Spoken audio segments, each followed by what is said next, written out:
And we are coming to you live from an undisclosed location somewhere deep in the heart of North American flyover country. I'm Jeffrey Daugherty, the Christian whistleblower. Welcome to High Noon Central, our daily get together for podcast excellence. I keep getting requests to make my podcast times constant so people can tune in. That's a very reasonable request, and I probably should do it, especially since I've had some changes in lifestyle that would make that more easy. But then that would mean I'd have to plan and stuff like that, which isn't my greatest spectator sport. Well, it is a spectator sport, but not my greatest. So, anyway, ladies and gentlemen, we'll give some serious thought to that. But what we can talk about for sure now is you can depend upon the High Noon Central podcast extravaganza on a regular basis. Tonight, of course, it's the Consequential Rapscallions. And there's a possibility we might be putting together the last stand of the Consequential Rapscallions, if you know what I mean. Wink, wink, nudge, nudge. We've been putting out some great information, some of it tough, all of it enlightening. We are under the radar, but always over the top. And today, it's another case of me having the right to remain silent, but lacking the ability to do so. Going in where angels fear to tread and where people smarter than me fear to tread. I should not talk about this, but I'm going to. I should not go here, but I'm going to. Because I'm a humanitarian. And I'm here to serve. Those of you that know me know my humanitarian nature, deeply humanitarian nature. So there's good news, bad news, ladies and gentlemen. Caution.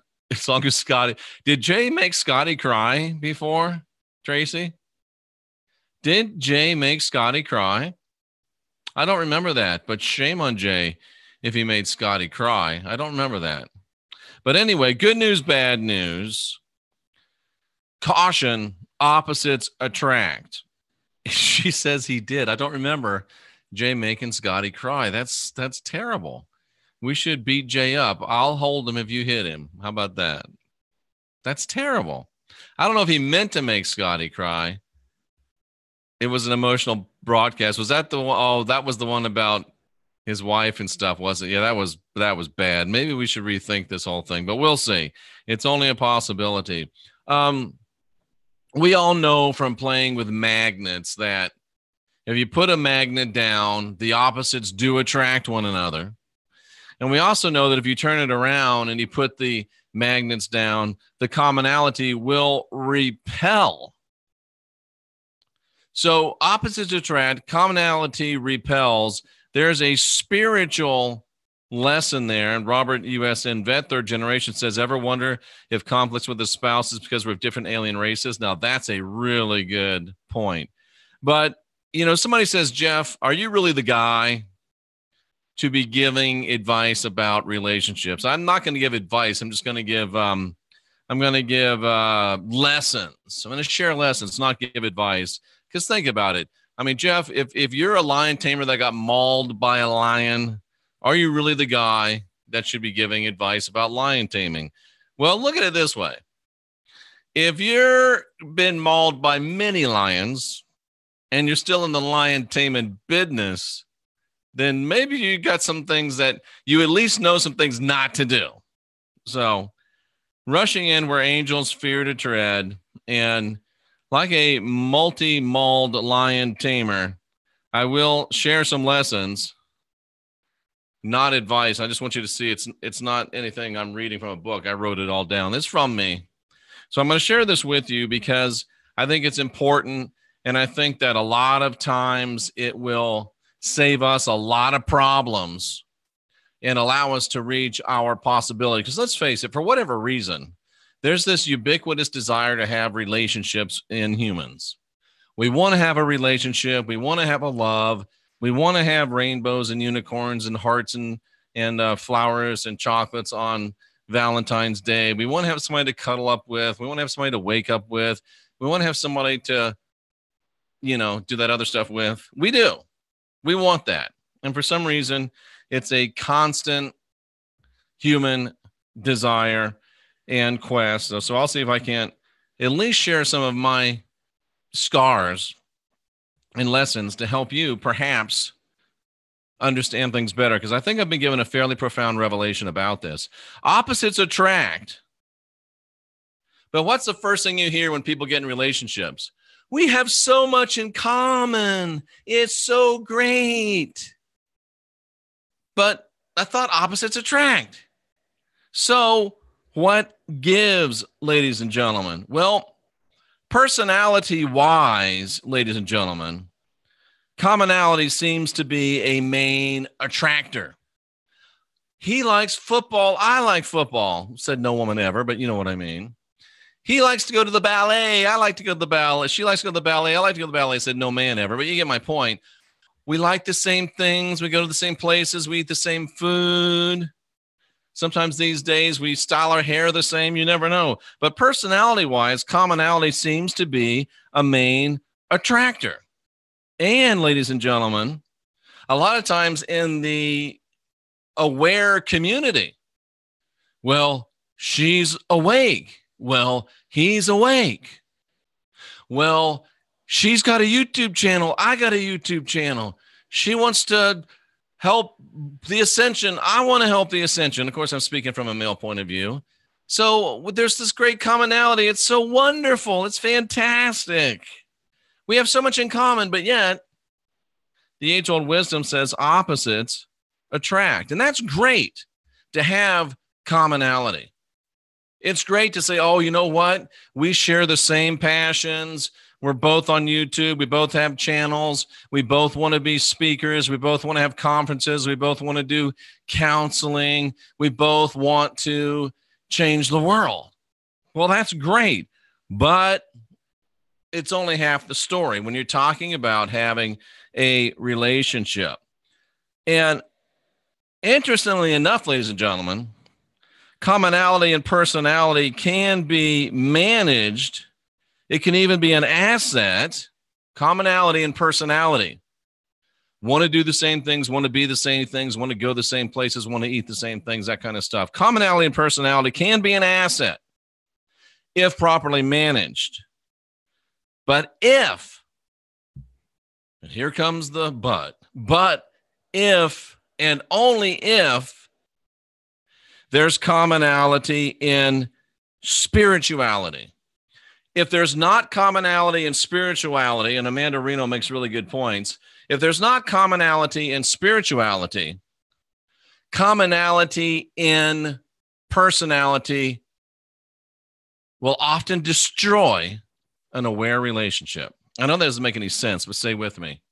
If there's not commonality in spirituality, commonality in personality, commonality in personality, I'll just leave it at that, can often destroy an aware relationship if there's not commonality in spirituality. And here's the problem that we have as I let KW Harris go. Here's the problem that we have in aware relationships, ladies and gentlemen. Here we go. Here's the problem we have in aware relationships. Here's the problem we have in aware dating. Let's put it that way, aware dating. The first thing we have, especially when you're like us, conspiracy theorists, people that believe in chemtrails, people that are looking in the sky and saying the clouds are lower than they used to be, the color's not this, the color of the sun's not the same, the color of the sky is not the same. That's some weird shit. I mean, come on, right? Weird. We're weird people. And when you start talking about that stuff, most people are like, oh, okay, oh, look at what time it is. I got to go. So when someone starts saying, yeah, I noticed that too, you're like, what? You noticed that too? And you mentioned something about 9/11. Oh, yeah, that was the inside job. What? All of a sudden, you have this commonality crush, especially within the aware community. Man, he looks kind of good, but he's woke. I mean, he doesn't look quite the way I like, but he knows about 9/11. I said David Icke. He knew who David Icke was. And then we get this commonality crush. Ladies and gentlemen. And I can't read my own stinking writing. Strong personalities are drawn to strong personalities. This is what usually happens in aware relationships. You find out you're both woke. And if you look kind of good to each other, it's even stronger because, now they look good and they're woke. And you both have these strong personalities. And a lot of times in our world, strong personalities are drawn to strong personalities. Because let's just face it. You got to have a strong personality to be out on a date or in a social situation talking about 9/11. You got to have a strong personality. You got to have a strong personality to be on a date or in a social situation talking about vaccines. Strong personality. Talking about the lamestream media. Strong personality. Talking about Planet X, strong personality. Talking about Kennedy, strong personality. And you get two people that are in a commonality crush, and they got these strong personalities, and all of a sudden, you know what happens next? She looks pretty good. He looks pretty good. They sound like they're woke. I'm woke. And all of a sudden, you know what you got? You got a commonality crush. You got strong personalities attracted to each other, and all of a sudden, it's my twin flame. I found my twin flame, and you are on fire. And not always, ladies and gentlemen, in a good way. They're the only person I've ever met that's woke. They're the only person I ever met that know who David Icke and Madame Blavatsky is. It's got to be my twin flame. And then you sit back and burn, baby, burn. Because you're in. You're sold out the whole route. You're like, whoa, this chick's woke, knows who David Icke is, knows who Madame Blavatsky is, has a YouTube channel. Wow, I'm sold. Let me sell my shit and move today. It happens. Trust me. Meanwhile, back in the real world, ladies and gentlemen, things start happening in aware relationships. You're in the commonality crush, talking about David Icke, but sooner or later you can't talk about David Icke anymore. Sooner or later you can't talk about Blavatsky anymore, and you can't talk about UFOs and ETs and interdimensionalities. Every now and then you got to talk about paying the rent, working the job, doing the child care. And you've got this whole it's my twin flame thing going on. And then you wake up into spiritual reality. You wake up to spiritual reality. And the fact of the matter is, ladies and gentlemen, when you got two aware people drawn to each other powerfully, when you got two aware people that are aware enough and strong enough personality-wise to be talking about it in social situations, when you got two strong personalities and you're together and you got your commonality crush and things are going great, all of a sudden you wake up one day and you realize that there's lots of personality commonality, but there's no spiritual commonality. In fact, the problem is that you wind up, ladies and gentlemen, many times with two takers and no givers. And if you wind up with somebody that you're giving, and they're taking, it takes a while, but finally you wake up and say, whoa, I want to give. And they want to take. That doesn't work out long term. That does not work out long term. And it crashes and burns. Spectacularly so, usually. There's so much commonality and personality that you overlook the fact that you don't have the commonality in spirituality. You've got to have someone that's committed to service to others. if you're, and I'm assuming that you're all kind-hearted, you're all honest and virtuous people, and you're striving to love your neighbor as you love yourself. You're striving to be of a service to others mentality. And there's not many of you around that are aware. There's even fewer of you that are around that understand service to others. So when you're aware and you're a servant, it opens up a big possibility for you to get with someone that's happy to take everything that you want to give. And the problem comes when you want something back and you're in with somebody who's taken what you're given and doesn't have either the anything to give back or the desire to give it back. When you're in a relationship of two and it's all about one, it's only a matter of time before that stuff comes undone. Only a matter of time. So what we have to do, ladies and gentlemen, what we have to do is be more aware. We have to be in less of a hurry. We have to be more discriminating. I'm intentionally not looking at the chat room.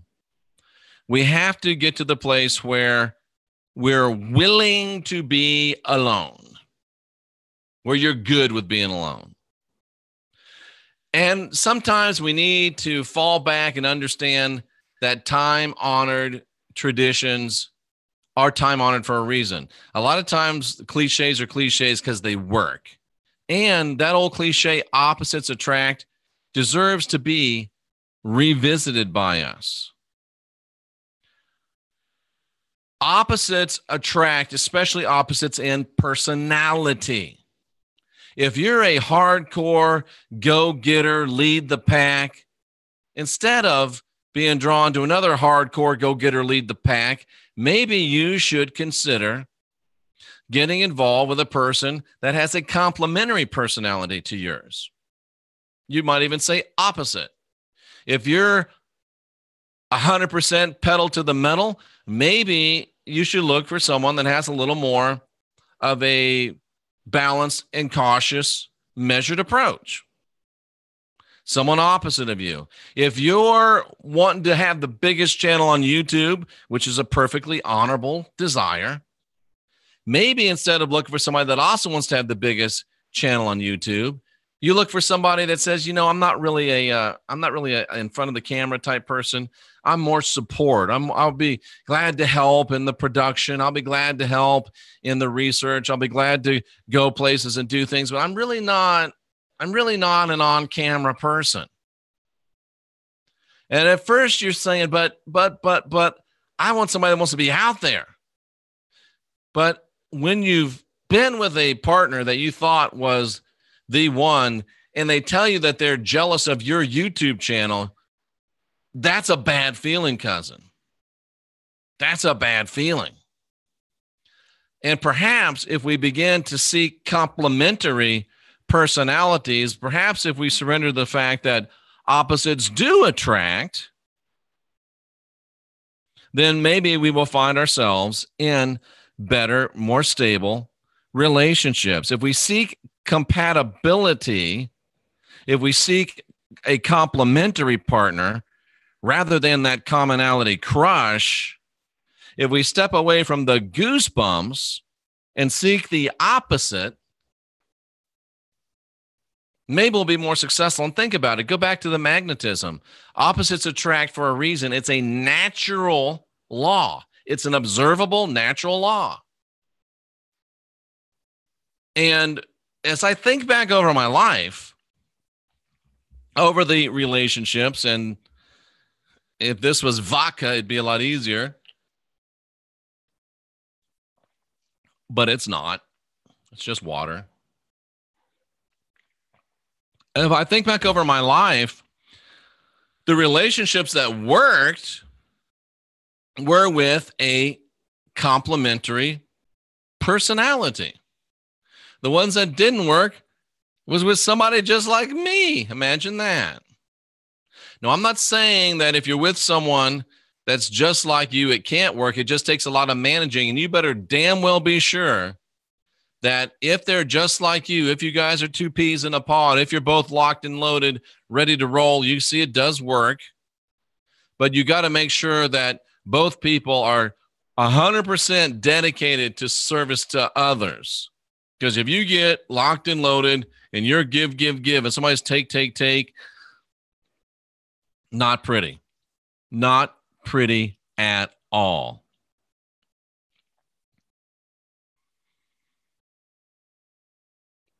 What if we consider complementary personalities instead of commonalities? And what if we make sure that the common is in the spiritual part and that we're both committed to being in the service of others and not the service of self? What if? But Jeff, there's so few woke guys out there that if I see one that's woke, I want to marry him. But Jeff, there's so few woke girls out there that if I see one, I want to marry her. But what if she's not a complimentary personality to me? And I what do I got to do? Just be alone? Yeah.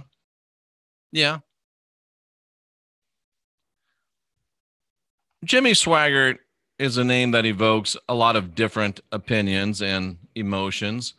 But he said to me one of the most amazing things that I've ever heard anyone say, and he was so right.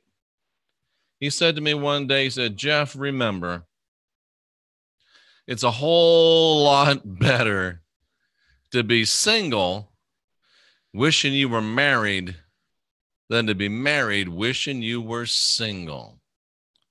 And ladies, it's a whole lot better wishing that you had somebody to live with and wake up with and go to sleep with than to be waking up and going to sleep with somebody that you know is wrong.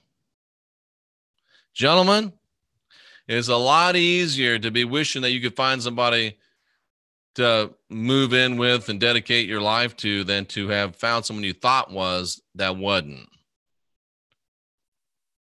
Caution. Opposites attract. But good news. Opposites attract. I think that will help a little bit if we can apply it. I think that will help a little bit because I get, we have 40,000 subscribers almost, and lots of emails, lots of comments, lots of questions, and a lot of them around this, Jeff, what do I do, dude? Look, again, I'm the mauled lion tamer, but I still got my whip. Whoosh, bad analogy in this instance, but you know what I'm talking about. I'm a mauled lion tamer, but I'm still in the cage. Probably not the best analogy. I'm a mauled lion tamer, but I still got my stool. That's even worse. How about I'm a mauled lion tamer, but that would be even worse. But anyway, you know the point that I'm trying to make. So let's help each other out. And let's not be desperate. And, somebody says, don't look a gift horse in the mouth.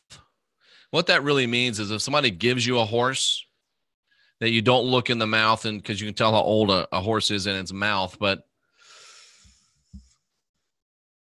might I suggest that if someone gives you a gift horse, and I'm not saying it's a woman or a man, but just follow the analogy, that the first thing you do is look in the mouth? Because sometimes when it seems too good to be true, it is. And sometimes when somebody gives you a horse, why are they giving you a horse in the first place? Why would they give you a gift horse? The only gift horse I ever heard of in the annals of history was a Trojan horse. Think of it that way. This might be a gift horse, but it might be a Trojan horse. Open up, honey. Open up, buddy. We can live in the love and light, unicorns and rainbows, crash and burn world, or we can try living in the real world for a while and see how that works. Just advice, just lessons, just things to ponder. You can take this and never watch it again, or maybe it'll help you make some better decisions. So, confirming that I do have the right to remain silent and that I do lack the ability, I'm Jeffrey Daugherty, the Christian whistleblower. And this has been my service to humanity moment. It's a public service announcement. And we'll be back today with some podcast excellence. You may not define this as that. A Trojan cow, Barry, that's terrible. Ladies and gentlemen, the comments entered in the chat room by the subscribers and guests of this program do not necessarily reflect the opinions and beliefs of the host of said program. Let me make that clear. Jeffrey Daugherty, Christian whistleblower. Boy, more than anything else in this area, because it can wreck your whole world, guide your own spirit, master your own ascension, be your own guru, ask questions, question answers. We're the last generation of real humans, next generation of new gods. We got stuff to do. Maybe it's time to start looking some gift horses in the mouth. Maybe it's time for us to start saying, honey, buddy, say, ah. Jeffrey Daugherty, Christian whistleblower. We'll see you again real soon.